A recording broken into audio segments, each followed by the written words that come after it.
Bonjour à tous.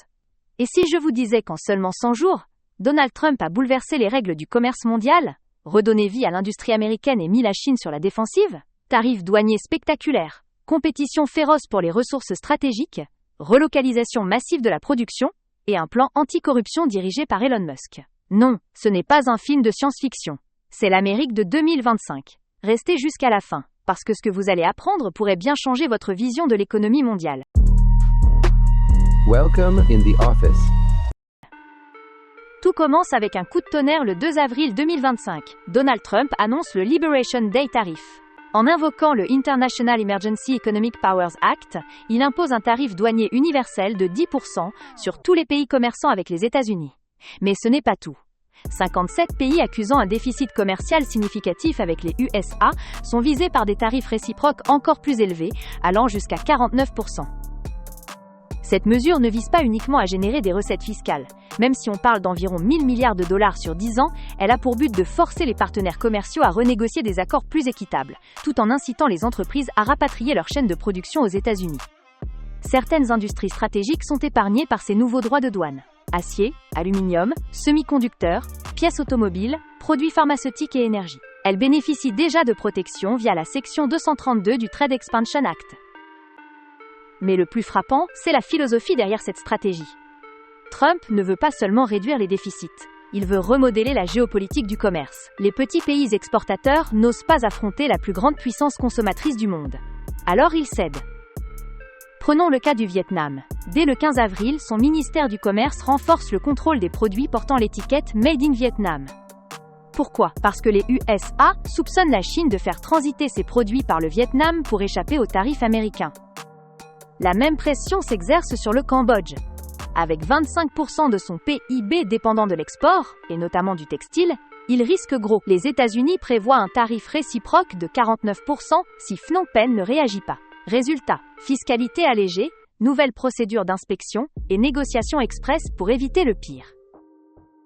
Et même Singapour, pourtant proche des États-Unis, n'est pas à l'abri. Le 21 avril, l'ex-première dame Ho Ching partage un article qualifiant Xi Jinping de parrain des gangs d'Asie du Sud-Est.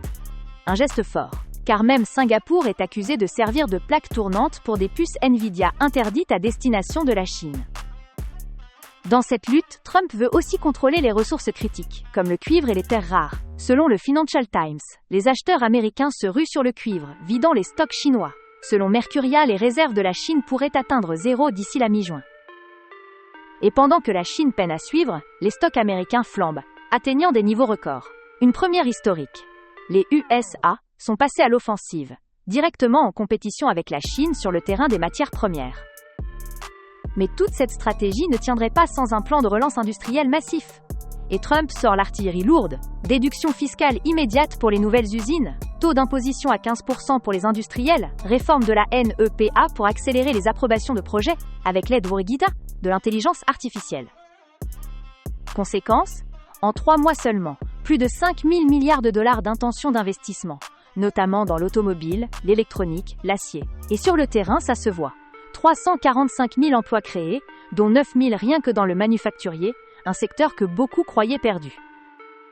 Côté vie quotidienne, les Américains ressentent un souffle nouveau. L'essence a baissé de 7%, les médicaments sont au plus bas, et les œufs, devenus symboles d'inflation sous Biden, ont vu leur prix divisé par 2. Et pendant qu'on augmente les recettes, on coupe les dépenses. C'est le rôle de l'équipe DOGE, dirigée par NIF. Elon Musk. Leur mission : stopper les gaspillages, supprimer les baux inutiles, revoir les contrats de l'État. Ils annoncent déjà 160 milliards de dollars d'économies. Cerise sur le gâteau, la dette fédérale diminue, les besoins de financement chutent de 530 milliards de dollars par rapport aux prévisions. Le tout a provoqué une chute des taux d'intérêt à 4,21%, redonnant de l'air aux ménages et aux entreprises. L'historien Victor Davis Hanson, expert à l'université de Stanford, n'hésite pas à parler d'une transformation révolutionnaire. Pour lui, seul Reagan ou Roosevelt avaient eu un tel impact en si peu de temps. Et c'est justement pour ça, dit-il, que l'establishment panique. Alors, simple stratégie populiste ou véritable changement d'air ? Trump est-il en train de redessiner les cartes de la géopolitique mondiale ? On veut savoir ce que vous en pensez. Partagez votre avis en commentaire, on lit tout. Et si cette vidéo vous a appris quelque chose, n'oubliez pas un petit like, un abonnement et la cloche pour soutenir le contenu indépendant et approfondi. Merci d'avoir regardé, Et à très vite pour une nouvelle plongée dans les coulisses du pouvoir mondial. Ladies and gentlemen, thanks for watching and see you next time.